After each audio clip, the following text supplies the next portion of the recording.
नमस्कार, बहुत स्वागत है आपका हमारे इस खास कार्यक्रम में। मैं हूं आपके साथ साधना बत्रा। हिंदू धर्म में करवा चौथ का विशेष महत्व है। तमाम महिलाएं अपने पति की लंबी उम्र की कामना के लिए ये व्रत रखती हैं। करवा चौथ क्यों मनाया जाता है, इसके पीछे की मान्यता क्या है, आज जानेंगे। इसी को लेकर हमारे साथ खास मेहमान मौजूद हैं, शीतला माता मंदिर के पुजारी जी देवानंद जी। देवानंद जी, बहुत बहुत स्वागत है हमारे इस खास कार्यक्रम में हरियाणा न्यूज में। आपका भी बहुत बहुत धन्यवाद। देवानंद जी, करवा चौथ एक विशेष त्योहार है। मैं चाहती हूँ कि आप तमाम दर्शकों को बताइए कि करवा चौथ की क्या कुछ मान्यता है, क्या कहानी है, ये त्योहार इतना खास हिंदू धर्म में क्यों मनाया जाता है। सभी को नमस्कार और आप लोगों का भी बहुत बहुत धन्यवाद। करवा चौथ के विषय में मैं आपको बताऊंगा करवा चौथ की कहानी क्या है। करवा चौथ के पीछे दो तीन कहानियां हैं, तो दोनों तीनों के बारे में मैं आपको बताऊंगा। सबसे पहले एक कहानी आती है जो पौराणिक मान्यताओं के अनुसार आती है। उसमें ये आता है कि जिस समय समुद्र का मंथन हुआ था, देवता और दानवों का युद्ध चला हुआ था, उस समय जो देवियां थीं उन्होंने अपने पति की रक्षा के लिए ब्रह्मदेव से प्रार्थना की कि हमें कोई इस तरह का व्रत बताइए जिससे कि हम अपने पति के अपने सुहाग की रक्षा कर सकें। तब ब्रह्मदेव ने इस चतुर्थी को विशेष रूप से महत्वता दी थी कि कार्तिक मास के कृष्ण पक्ष की जो चतुर्थी है, उस दिन आप करवा चौथ के इस व्रत को करेंगे तो आपकी ये मनोकामना अवश्य पूर्ण होगी। एक मान्यता तो ये है। दूसरी मान्यता इसके साथ करवा चौथ के व्रत की जो है वो हमारी लौकिक मान्यताएं हैं, जो वैसे तो ये शास्त्र विदित व्रत नहीं है, मैं ये आपको कहूँगा, क्योंकि ये जैसे हमारे हरतालिका तीज मनाया जाता है सुहाग के लिए, और करवा चौथ भी, तो हरतालिका तो जो हमारे पंचांग में संशोधित है वो है व्रत, और करवा चौथ का ऐसा कोई वेद ज्योतिष के अनुसार कोई व्रत है नहीं वैसे, लेकिन ये काफ़ी समय से चला आ रहा है और इसकी मान्यताएं रही हैं, तब इस व्रत को मनाया जाता है। और खास करके ये हमारे इस उत्तर साइड में ज़्यादा चलता है करवा चौथ का व्रत। यहाँ की जो कहानी है उसमें एक कहानी ये भी आती है कि एक समय, लौकिक कथा है ये, एक समय एक बुढ़िया माई थी, उसके यहाँ 7 बेटे थे और एक बेटी थी। तो उस बेटी ने चतुर्थी वाले दिन ये संकल्प लिया कि मैं आज जो है भोजन अपने चंद्रमा के दर्शन करने के बाद ही करूँगी। तो उनके जो बेटे थे, जो उस बुढ़िया माई के बेटे थे, उन्होंने अपनी बहन से कहा कि बहन आप भोजन कर लो। उन्होंने मना कर दिया। तो उन भाइयों के मन में चिंता हुई कि हमारी बहन ने भोजन नहीं किया और हम भोजन कैसे करें। तो उनमें से एक भाई था जो छोटा नटखट था, उसने जाके एक दूर कहीं पीपल के वृक्ष के नीचे दिया जलाया और अपनी बहन के पास आकर बोला कि बहन वो देखो दूर जो दिया जल रहा है वो चंद्रमा है, उस चंद्रमा के आप दर्शन करें।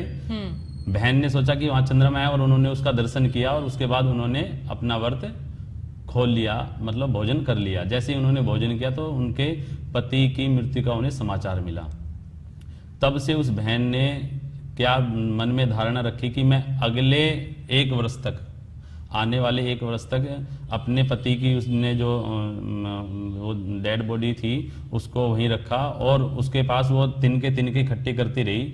और 1 साल के बाद उसने उस व्रत को दोबारा से किया और जिसके कारण उसका पति पुनर्जीवित हुआ। तो तब से ये व्रत हमारे यहाँ, ये कथा चली आ रही है, तब से भी इस व्रत को लोग हमारे यहाँ करते आ रहे हैं। तो करवा चौथ के विषय में ये 2 कहानियां मैंने अब तक सुनी है। कई तरह की कहानियां हैं। हाँ, अलग-अलग कहानियां। माना जाता है कि करवा चौथ एक मान्यता के साथ साथ एक बहुत बड़ा त्योहार भी है, जिसमें तमाम जो महिलाएं हैं वो अपने अपने पतियों के लिए, उनकी लंबी उम्र की कामना के लिए व्रत रखती हैं। करवा चौथ के विषय में आपको बता दूं कि इसमें पंजाब साइड में आप देखेंगे तो इसके साथ एक सरगी और चलती है। तो सरगी का मतलब होता है सास द्वारा बहू को दी गई जो थाली है वो। तो उसमें क्या है, मैं आपको करवा चौथ के व्रत के बारे में थोड़ा सा विधान भी अभी आपको बता रहा हूँ कि करवा चौथ का जो व्रत है, सबसे पहले तो ये जान ले कि क्यों किया जाता है। करवा चौथ का व्रत जो विवाहित स्त्रियां होती हैं वे अपने पति की दीर्घायु, उनका स्वास्थ्य ठीक रहे और वो उन्नति करें, इस मनोकामना से भगवान से प्रार्थना करती है और इसलिए विवाहित स्त्रियां इस व्रत को करती है। साथ ही साथ अविवाहित स्त्रियां वो भी इस व्रत को करती है। वो एक अपने अच्छे वर की प्राप्ति के लिए इस व्रत को करती है।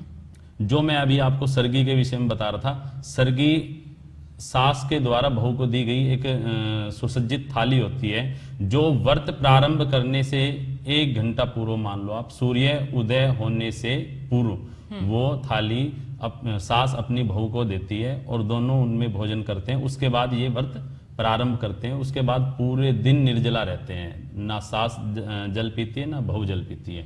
तो इस तरह से इस व्रत को किया जाता है। साथ ही साथ मैं आपको इस व्रत के बारे में बता दूं, इस व्रत में जैसे ही पूरे दिन निर्जला रख के हम व्रत करते हैं और शाम के समय जब इस व्रत को खोलते हैं, तो इस व्रत में चंद्रमा के दर्शन के बाद ही जल पीने का विधान है। और साथ ही साथ चंद्रमा को छलनी के द्वारा देखा जाता है और छलनी के अंदर दिया रखा जाता है। अब विषय आता है कि चंद्रमा के ही दर्शन क्यों किए गए इस व्रत में, और साथ ही साथ हमने छलनी से दर्शन क्यों किए, हमें वैसे डायरेक्ट ही क्यों नहीं देखा चंद्रमा को। तो इसमें मैं आपको बता दूं कि चंद्रमा को छलनी से इसलिए देखा जाता है कि गणेश जी ने श्राप दिया हुआ था। एक कथा थी, चंद्रमा ने उपहास उड़ाया था गणेश जी का कि आप तो कुरूप हैं, क्योंकि गणेश जी का जो चेहरा है वो आपने देखा होगा हाथी का वो लगा हुआ है। तो इस तरह से उन्होंने उनका मजाक उड़ाया। तब गणेश जी ने चंद्रमा को श्राप दिया था, जो भी तुझे नग्न आंखों से देखेगा तो उसको अपमान सहना पड़ेगा, क्योंकि तूने मेरा अपमान किया है। तब से ये मान्यता है कि छलनी के द्वारा चंद्रमा के दर्शन किए जाते हैं। और जो जोत होती है, दिया रखा जाता है, जो उसकी लो होती है, उसको बहुत ही पवित्र माना जाता है। तो कहीं ना कहीं वो उसकी जो लो है वो उस श्राप से हमें बचाती है और पवित्रता की ओर ले जाती है। दूसरा इसके पीछे कारण जो है कि जब हम चंद्रमा को छलनी के देखेंगे तो उसमें हमें चंद्रमा के अलग अलग प्रतिबिंब दिखाई देते हैं। तो साथ ही साथ ऐसा माना जाता है कि जितने चंद्रमा के प्रतिबिंब दिखाई दे रहे हैं, उतनी दुगनी हमारे पति की आयु हो, ऐसी मनोकामना के साथ जो सुहागन स्त्रियां हैं वो चंद्रमा को छलनी से दिया रखकर देखती है। बिल्कुल। पुजारी जी देखिए, आपने जिस तरह से जिक्र किया है सरगी का भी और बताया है कि हम चंद्रमा को देखकर ही व्रत क्यों खोलते हैं। अविवाहित जो कन्याएं हैं वो भी अपनी पति की लंबी उम्र के लिए और अच्छा वर पाने के लिए व्रत रखती हैं, तो वो किस तरह से इस बार व्रत रख रही हैं? मैं इसके लिए आपको बता दूं कि जैसे मैंने आपको बताया कि चंद्रमा को देखना ही क्यों आवश्यक है।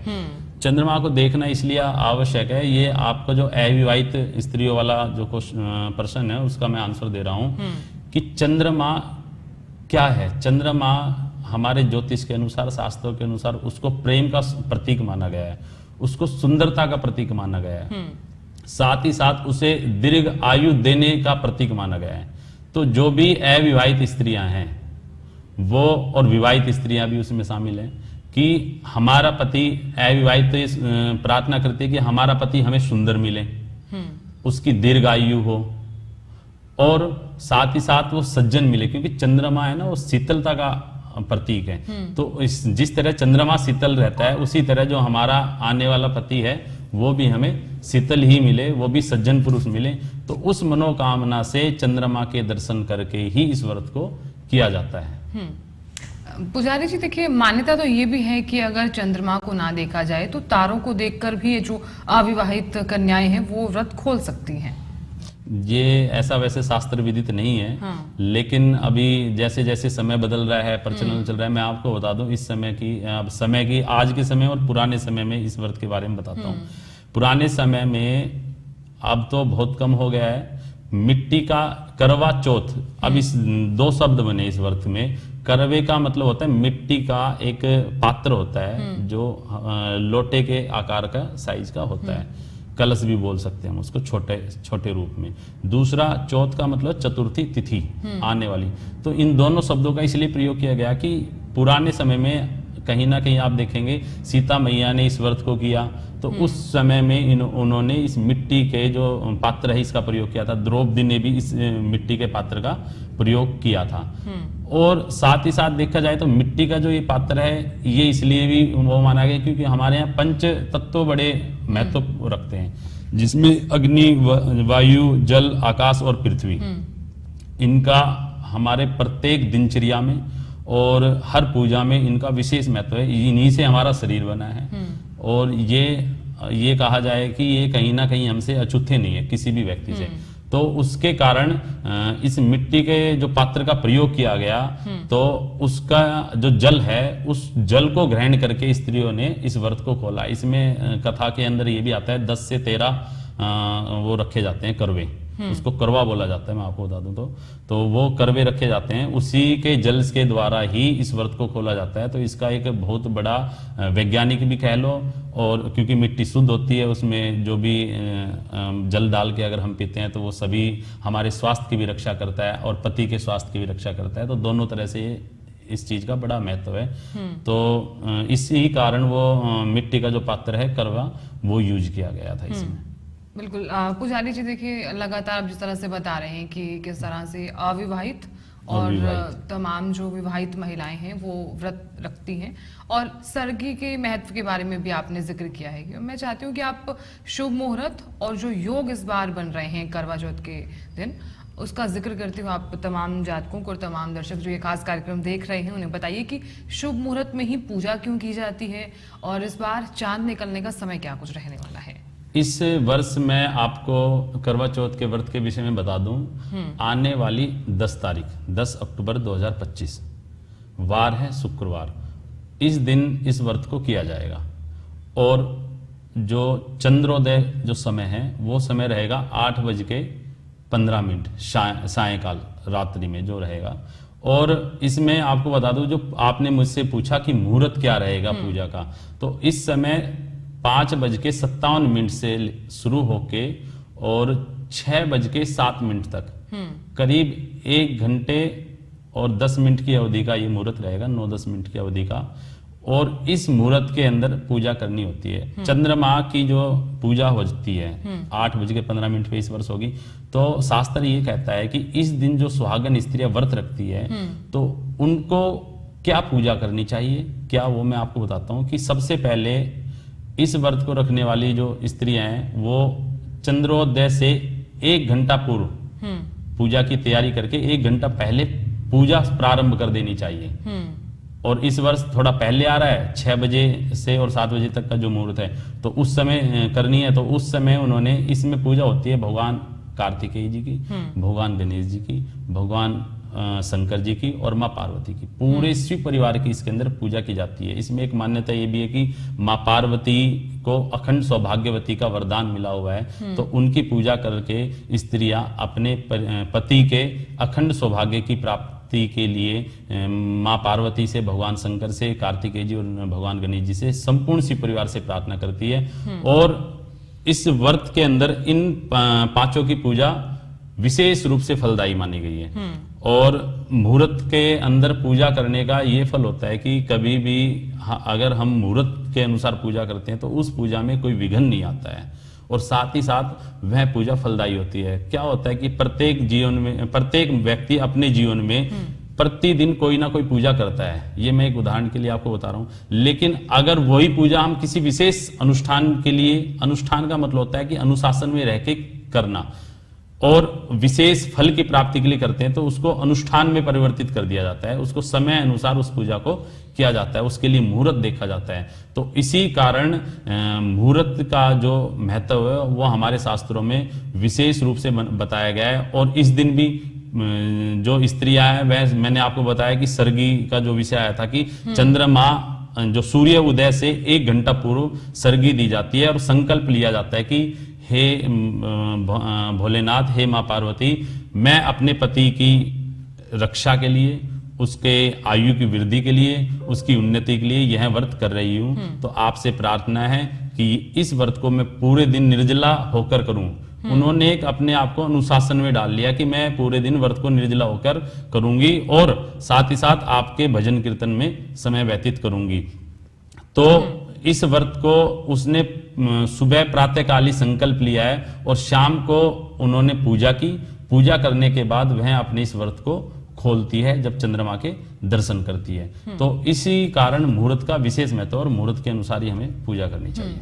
तो शुभ मुहूर्त में ही पूजा करनी चाहिए, और शुभ मुहूर्त में ही जब चांद निकले उसी समय ही हमें पूजा करनी चाहिए। बिल्कुल बिल्कुल, चंद्रमा से 1 घंटा हाँ, पूर्व, 1 घंटा पहले जो तैयारी है और पूजा है हमें उसी समय ही करनी चाहिए। चंद्रमा को सिर्फ चंद्र उदय जिस समय होगा उस समय सिर्फ हमें अर्घ देना होता है और चंद्रमा के दर्शन करने होते हैं। अब चंद्रमा को अर्घ क्यों दिया जाता है? चंद्रमा को अर्घ और कैसे दें, ये भी एक इसमें क्वेश्चन आता है। तो चंद्रमा को अर्घ इसलिए दिया जाता है कि चंद्र भगवान को अर्घ अत्यंत प्रिय है। जिस प्रकार गणेश जी की पूजा में भी आप षोडशोपचार हम करते हैं तो उसमें भी अर्घ आता है। और चंद्रमा की जब हम पूजा करेंगे तो चंद्रमा को अर्घ इसलिए दिया जाता है कि वो अर्घ से अत्यंत प्रसन्न होते हैं। अब अर्घ कैसे दें? अर्घ देते समय उसके अंदर हमें सफेद फूलों का प्रयोग करना चाहिए, उसके अंदर हमें सफेद फूल डालने चाहिए और साथ ही साथ अर्घ देने के बाद चंद्रमा को सफेद वस्त्र अर्पित करने चाहिए। और एक मंत्र और मैं आपको बता दूं इसके लिए, ओम श्राम श्रीम श्रोम सह चंद्रमसे नमः। इस मंत्र का जप कर कर सुहागन स्त्रियां इस अर्घ को दे सकती है। और ऐसा करने से निश्चित रूप से उनकी जो ये मनोकामना है अपने पति की दीर्घायु के लिए, उनके स्वास्थ्य के लिए, उनकी उन्नति के लिए, ये अवश्य निश्चित ही पूर्ण होती है। बिल्कुल पुजारी देवानंद जी, देखिए क्योंकि करवा चौथ का विशेष महत्व है, इसी को लेकर आप जिस तरह से बता रहे हैं कि कथा जो है आपने जिस तरह से जिक्र किया है, तो मैं चाहती हूँ कि आप तमाम जातकों को और तमाम दर्शकों को ये भी बताइए कि जो दोपहर के समय और 3 से 4 बजे के करीब हम कथा करते हैं, यानी कि तमाम महिलाएं जो एकत्र होके कहानी सुनती हैं, उसका क्या कुछ विशेष महत्व रहता है हिंदू धर्म में? जी बिल्कुल, ये आपने बड़ी अच्छी बात पूछी। इसके लिए मैं आपको एक बात बताऊंगा। दरअसल क्या है कि जो एक होता है शास्त्र और एक होता है लौकिक रीति रिवाज।